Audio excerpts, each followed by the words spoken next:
This is part 3 of our series on the Apostle Paul. And so we're going to pick up at Ephesus in the middle of his third missionary journey.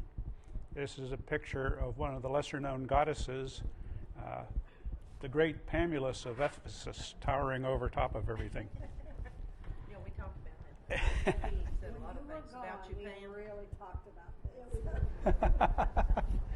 about this. I did put this into a YouTube video and put it on the screen for people who missed the lessons last time. And anybody that would like to get the link to where that is to share with anybody or whatever, stan.larimer@me.com, just send me an email, and I'll be happy to send you a link to that. I don't claim I'm going to do this every time, but when people ask for it, I'll try to do it. But I actually put the whole lesson with a soundtrack, so it's got the slides and the sound on it, just to learn how to do that.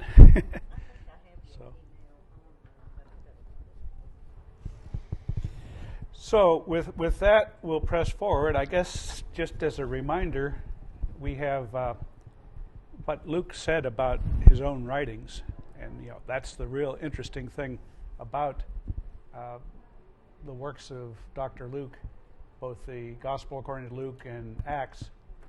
And I just wanted to remind everybody what he said in his opening to those two books, because it kind of shows us the historical content. We're going to see even more of that today as we start seeing one of the places in the Bible where we have more overlap between secular history and biblical history than almost anywhere else.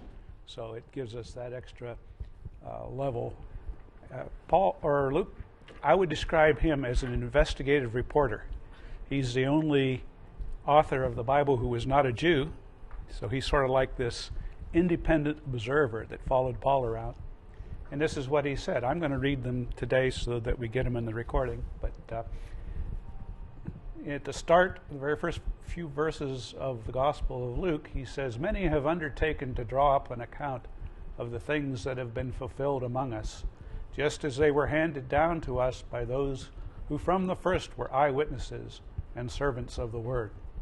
With this in mind, since I myself have carefully investigated everything from the beginning, I too decided to write an orderly account for you, most excellent Theophilus, so that you may know the certainty of things you have been taught."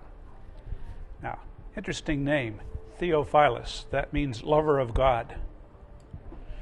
You've heard the use of phobes, like homophobe and everything else that's used in everywhere, but a phile would be a lover. So anytime I get into an argument with somebody, I accuse them of being a deophobe, a person who's afraid of God, and I claim to be a theophile, a lover of God.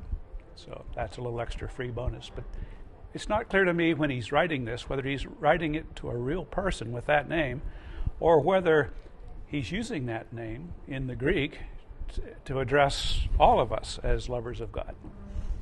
That's a little mystery. In Acts, he goes on and says, "In my former book, Theophilus, I wrote about all that Jesus began to do and teach until the day he was taken up to heaven. After giving instructions through the Holy Spirit to the apostles he had chosen. After his suffering, he presented himself to them and gave many convincing proofs that he was alive. He appeared to them over a period of 40 days and spoke about the kingdom of God." And some of the most interesting things are what he taught and did in those 40 days. And then, of course, he goes on and talks about everything we've been talking about in our whirlwind tour of the book of Acts, where we're trying to see it all as fast as possible so that we get the big picture in our head of how busy Paul was and the nature of how Christianity spread. And one could certainly argue that Paul was the leading spreader of Christianity. Not that the other disciples didn't have important jobs too, but Paul really stands out there. Or maybe that's just because he had Luke following him around to write down everything he did.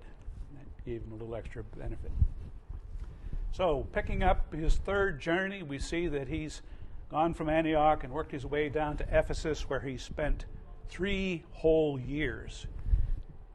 operating what amounted to a seminary and teaching anybody that would come. He worked in the morning and worked in the evening and taught in the afternoon, and he taught anybody that wanted to stop by during their break to hear, but most importantly, he taught a bunch of disciples who he sent out to all the other cities in that area, and we're told that he saturated the whole province of Asia with the word about the gospel.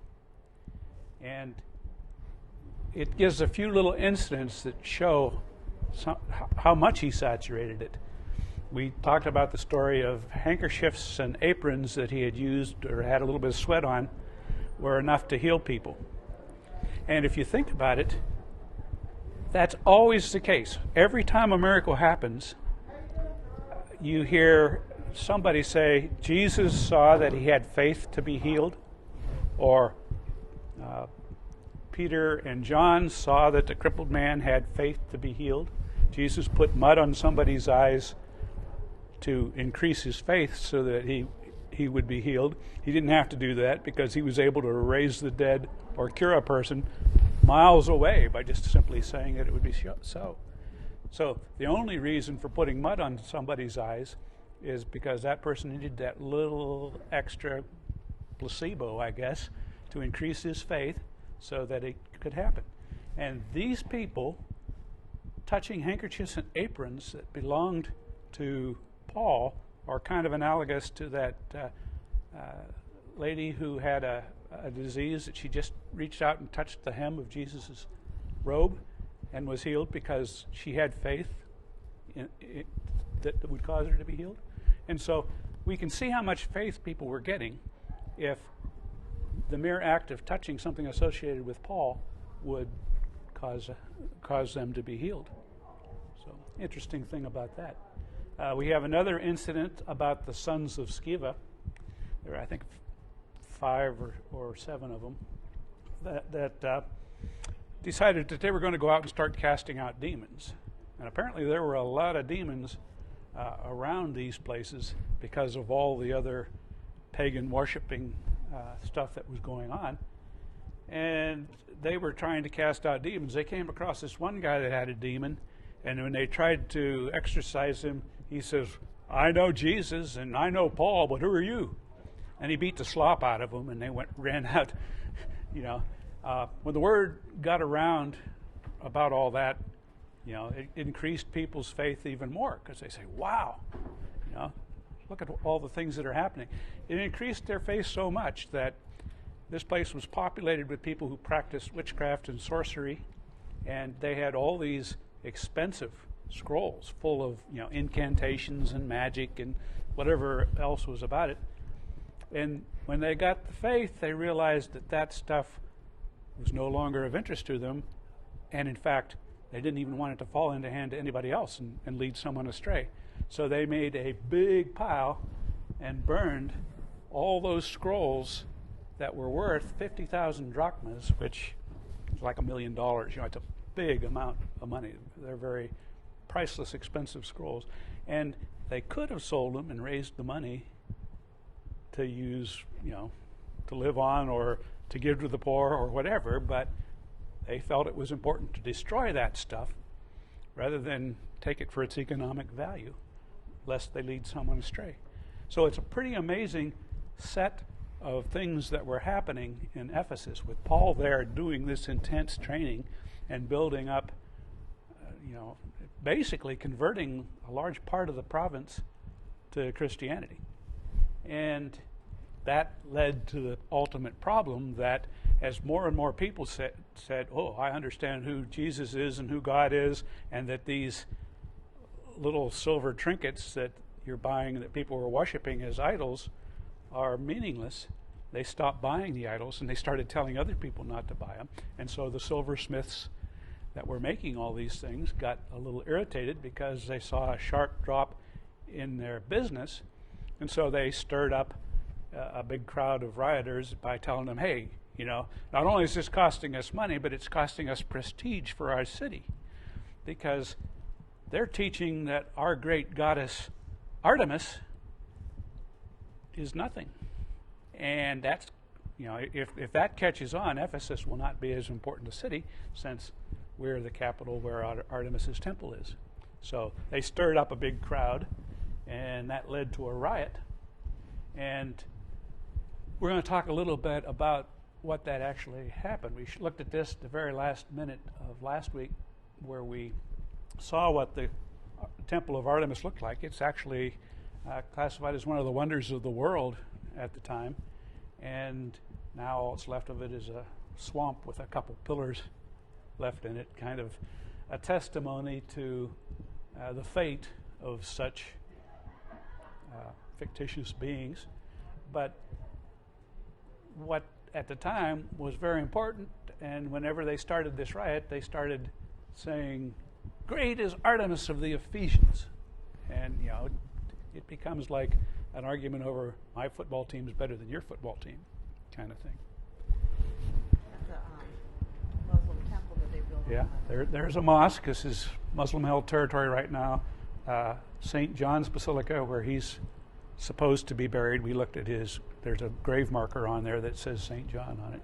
And it's basically just an open-air foundation right now. But sitting in the middle of it is 4 pillars and a tombstone. Somebody set up to mark where he is supposedly buried. And John did spend a whole generation after Paul and Peter were killed in 67 by Nero. John lasted till the year 95 or so, living in Ephesus. Excuse me, what's on top of the hill? The very top. I'm not sure what that is. Pam, do you know? I don't remember. Some castle or something. But they purposely put the mosque close to Yeah. where the building was. Yeah. But you see sort of a series of different religious statements throughout history that are all associated with this particular area. And this is who they were talking about. Artemis, daughter of Zeus and sister of Apollo. She was a huntress, and the Roman equivalent is Diana, who looks like that. And in this, they talk about Artemis as being validated because of this sacred stone that fell from heaven, i.e. a meteorite, right? They scooped it up and said, "Wow, this fell out of the sky. It must be important." And they put it up as part of their temple and associated it with Artemis. Interesting coincidence is that in Mecca at the Kaaba, that big cube right there, inside that is another meteorite that they have stuck up, and they worship it. And every time all these masses file through the Kaaba, they stop here and kiss that stone, kind of like kissing the Blarney Stone or something. And so that is one of the strange little things about the mixture of religious components that all got pulled together to form Islam by Muhammad. And basically there was a lot of moon god worship and a lot of things like asteroids and other pagan things that he all incorporated into the Islamic religion in order to get it accepted and help build up his power. But lest we criticize Islam, I'll point out to you that at the Vatican there is a statue of Peter that has had its toe kissed off. Okay? Yeah, so this pagan stuff is embedded in a lot of, it's always trying to creep into true understanding of God. So at any rate, we get back to this situation. Everybody's all upset and stirred up and wanting to have a riot, and for some reason they all filed into this big amphitheater, which is it's kind of like a public square. It's in a hillside, huge, and it seemed like a good meeting place. And they all filed in, and the thing I found delightfully amusing is what Acts says: the assembly was in confusion. Some were shouting one thing, some another. Most of the people did not even know why they were there. Does that sound to you like the riots? Have you been paying attention to? I have no idea what they're doing or what they're about. Yeah. It's just, they're Yeah. rioting. If you see that guy Waters, Jesse Waters, and this is my world kind of guy, he goes out into the street and interviews these rioters and protesters, and not one of them can tell them why they're there. Yeah. Or anything about Yes. the agenda or anything. Yeah. I mean, they have most of it. They're Low information it's a people. party. It's a party. Yeah. Let's go out. And there have been, this kind of thing is not new throughout history, but it's kind of fun to see it there. So anyhow, when the town clerk heard about that, he shows up and quiets the crowd, and he says, "Men of Ephesus, who is there who does not know that the city of Ephesus is temple keeper of the great Artemis and of the sacred stone that fell from the sky? Seeing then that these things cannot be denied, you ought to be quiet and do nothing rash. For you have brought these men here who are neither sacrilegious nor blasphemers of our goddesses." This is an interesting point, gang. He's got the city magistrate defending Paul. And he said, hey, Paul is a law-abiding citizen. He's been living among us. Yes, he teaches strange beliefs. But how is he doing it? He has no reputation of having done anything that those people would have considered sacrilegious or offensive to their beliefs. He's living among them and teaching and moving people into the Christian religion. And in the process, of course, they're rejecting the other beliefs. But he's not known as a badmouther of other religions. And so the town magistrate is basically saying, there's no reason for this riot. Knock it off. And he sends them all away. And, there's all kinds of strange creatures that are hanging out around there, too. And those are buildings, all shops and stores and so forth were all on the left side of those pillars and so forth. So that's the main. Oh. Yeah, the main thing comes down behind this hill, turns in front of the stadium, and then walks down here to the harbor where Pam was pointing. And so this is the path down to the harbor, except now it just comes down to a big mud plain that's been filled in. Are they actually building that you go in, or are they just On the outside? Not on that particular side. On the back side, you can see It's the library and all that. if you think of it as, and we looked at it from the air last week, it looks like dinosaur bones, where all the flesh is rotted off, all the wood, anything perishable is gone, and all that's left is the stone foundations and pillars that are weathered but still standing. And the acoustics in the stadium are awesome. Even now.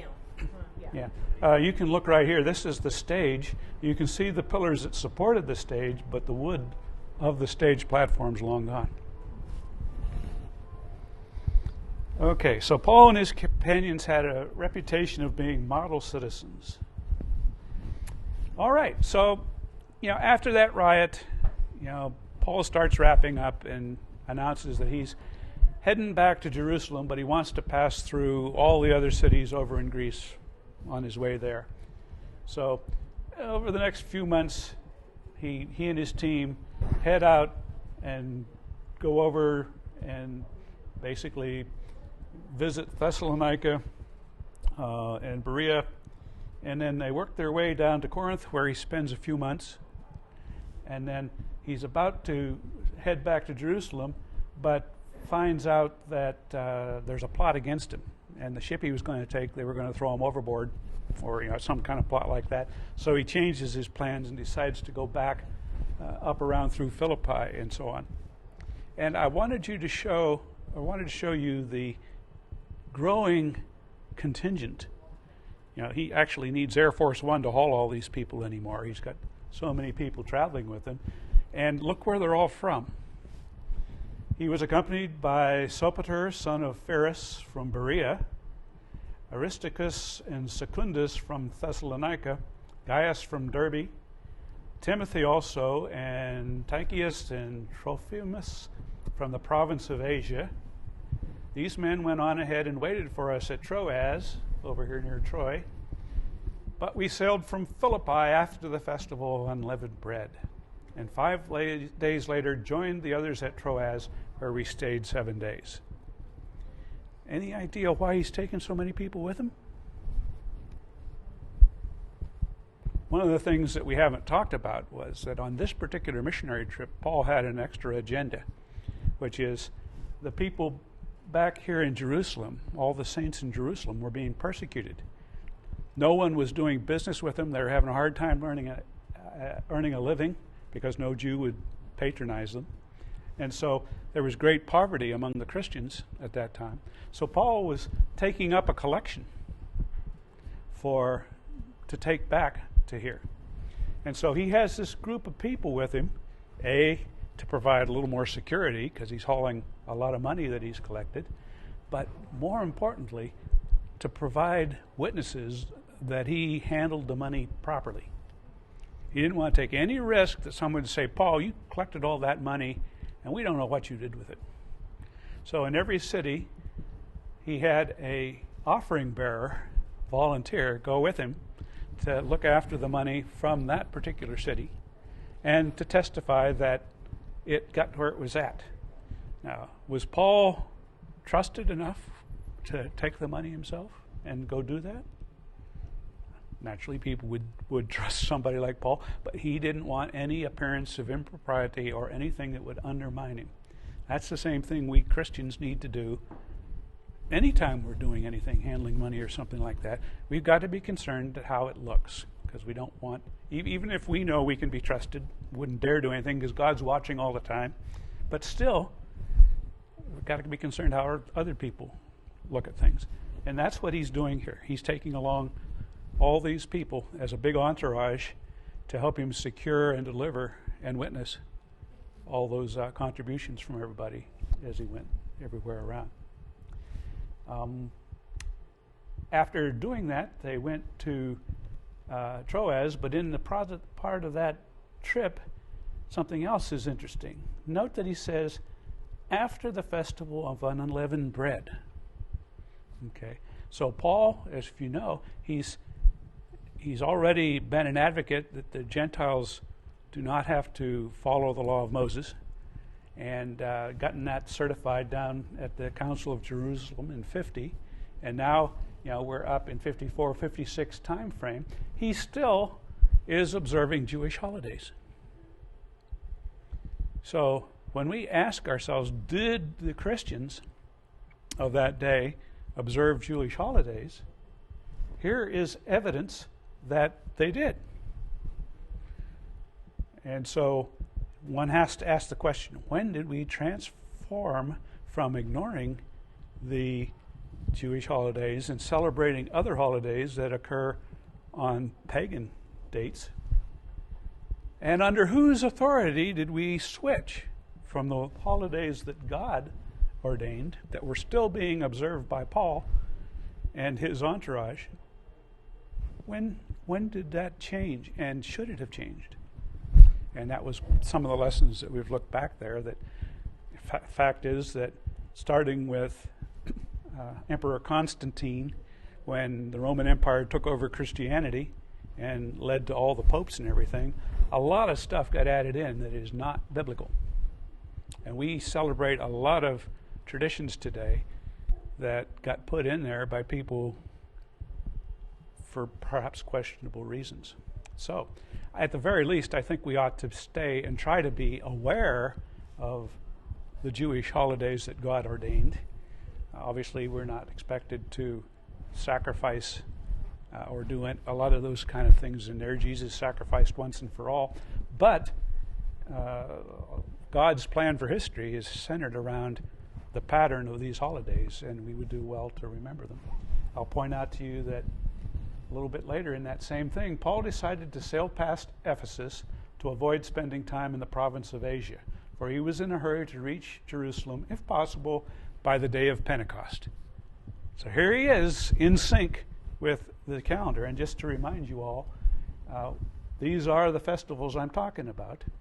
And so we're talking about the fact that the festival of unleavened bread is a high holiday that immediately follows the day after Passover, and first fruits is the next day after that, and then there's a period of 7 weeks leading up to Pentecost. And so it's during this 7-week period of time that he's trying to get from Philippi to Jerusalem. And so that's why he's in a hurry. He's being driven by those bookends of that series of holidays, which he is clearly observing. Now the question is, why is he observing him? Well, there's a lot of Jews that are with him. He's got a mixture of Jews and Greeks. And perhaps he has just decided, I'm going to observe them because I got Jews with me. And for their sake, I'm not going to force anybody that's with me that's a Jew into violating that. If I had all Greeks, maybe I would do something different. It's not real clear about that. But that's what's going on there. At any rate, he works his way down to Miletus. Here's Ephesus, and he could have just as easily stopped off there, but instead he overshoots by a couple cities and goes to Miletus, and then sends for the Ephesian elders and has them come back to him and meets with them that way. And it tells us he did that because he thought it would be faster to land there, send for them, have them come, meet with them, and then take off. Because if he went to Ephesus, he knows everybody. He'll never get out of there, right? And he didn't want to get tied up into a whole bunch of issues and people wanting him to stay. So he used this little device of coming to a neighboring city and meeting with them there. And when he's meeting with him, he says his final goodbyes. He says, you'll never see me again, because the Holy Spirit has told me that I am going to face great hardships and persecutions and arrests and death when I get to Jerusalem. And of course that made everybody real sad, and it was a big tearful farewell, but he eventually tore himself away from them and worked his way on down, landed here at Tyre, and then worked his way down through these different cities. I want to point out one thing, because we'll need that in a few minutes, and that's he went through Caesarea, which was a Roman capital city at the time, on his way to Jerusalem. And we're going to see that a lot of his trials before Felix and Festus and King Agrippa all occurred right over here in Caesarea. And there's lots of going back and forth between that. The Jews are trying to get the trial held in Jerusalem. Paul's trying to keep it here in Caesarea because he doesn't trust the Jews down here. And people are plotting to kill him on the way back and forth between them. And so you'll hear numerous things about going back and forth between Jerusalem and Caesarea, and that sort of gives you the idea. Note that it's still south of the Sea of Galilee, and generally right in the region where Jesus spent a lot of his time. So that just sort of gives you the overall lay of the land there. And then we have another thing that is interesting, almost inconsistent, but when we see these inconsistencies, it's good to say, what is this teaching me? Paul's not going to be inconsistent. When he does something strange, we have to ask ourselves, why did he behave that way? And we can learn something. So let's just look at this little incident. He gets down to Jerusalem and he meets with Peter and all the other elders and the apostles. It's like a new Jerusalem council. They all get together because Paul's in town. And everybody likes to hear Paul because he's always got interesting stories of one form or another. So they're gathered together, and after they've been together a little while, they raise an issue of concern they have about how Paul is perceived, even though they know he's been told it's okay to tell the Gentiles that they, because of Acts 15, the Jerusalem Council, they said, look, they don't have to follow the law of Moses. They don't have to get circumcised. They just have to follow a few simple rules so they don't offend people about sexual immorality and eating blood and strangled animals, a few things like that. So here's the issue they bring up to Paul in Acts 21:21. Then the elders said to Paul, you see, brother, how many thousands of Jews have believed, and all of them are zealous for the law. They have been informed that you teach all the Jews who live among the Gentiles to turn away from Moses, telling them not to circumcise their children or to live according to our customs. What shall we do? They will certainly hear that you have come, so do what we tell you. There are 4 men with us who have made a vow. Take these men, join in their purification rites, and pay their expenses, so that they will have their heads shaved. Then everyone will know there is no truth to these reports about you, but that you yourself are living in obedience to the law. As for the Gentile believers, we have written to them about our decisions that they should abstain from food sacrificed to idols, from blood, and from the meat of strangled animals, and from sexual morality. That was what we saw in Acts 15 when they wrote that letter as a result of the Jerusalem Council way back in 50, AD. So Paul got this authorization from the whole council and was teaching it everywhere. And we see lots of examples where Paul talks about it. And yet here, is he being a hypocrite? Because even though he knows that it's not necessary to do all that stuff, and probably wasn't doing all that stuff, certainly when he was with all Greeks, here he is in, the Jewish capital of the world, and when in Rome, be a Roman, when in Jerusalem, be a Jew. And so here he's saying, hey, so that I don't offend them, we're going to go ahead and do this. Of course, we have an example of Jesus doing that same thing. The story about finding a coin in a fish's mouth, where Jesus said, go pay the temple tax with that. Even though we don't have to, yet, so we don't offend the Jewish authorities, Peter, go fish, and you'll find the first fish you catch will have a coin in its mouth. Use that to pay our tax for the two of us. So here is several different examples we've had today of people doing things they don't have to do for the sake of the kingdom. And, we have the different examples that we've talked about, and this is the last one that we see right here. So I think that when we look at this, we realize that each of us needs to be sensitive, even when we're among fellow Christians right here in this church, with people with different beliefs, that we don't get involved in arguing over disputable matters. And if somebody is outraged about playing cards on Sunday, we don't play cards on Sunday when we're around them. That kind of thing. But don't you think we could sort of be too politically correct? What's that? Don't you think we could be too politically correct and not try to offend anybody, and then it's another whole issue? Well, if it's something that the Bible teaches, clearly we need to stand up for that. Okay, but when it's a disputable matter, that's the time where we say, okay, look, just do not make waves. Don't argue with people. Don't do things that offend them or scandalize them, because you're more interested in peace in the kingdom than you are in forcing your own personal views about what the Scripture says or how you should handle disputable things. Okay, so what we will do here is, I guess we got time enough to look at one more little thing. He goes there to do that with all these guys. He's minding his own business, not causing any trouble, acting like a Jew as much as humanly possible, and yet still there are people who want to stir up trouble that don't like him. We see that in politics today, right? People make accusations that aren't even remotely true, but they do it just because they stir it up. And we see this same exact thing happening here. When the 7 days were nearly over, some Jews from the province of Asia saw Paul at the temple. They stirred up the whole crowd and seized him, shouting, "Fellow Israelites, help us! This is a man who teaches everyone, everywhere against our people and our law in this place. And besides, he has brought Greeks into the temple and defiled this holy place." Parenthetically, Luke tells us they had previously seen Trophimus, the Ephesian, in the city with Paul, and had assumed Paul had brought him into the temple. So, fake news. Okay. The whole city was aroused, and people came running from all directions. Seizing Paul, they dragged him from the temple, and immediately the gates were shut. I got a picture of the temple here, just so you get the idea. He's in there somewhere, and they haul him outside of that. And here's the city all around it. And this is such an uproar that people from all over the city are flocking to see what the commotion is and join in the commotion.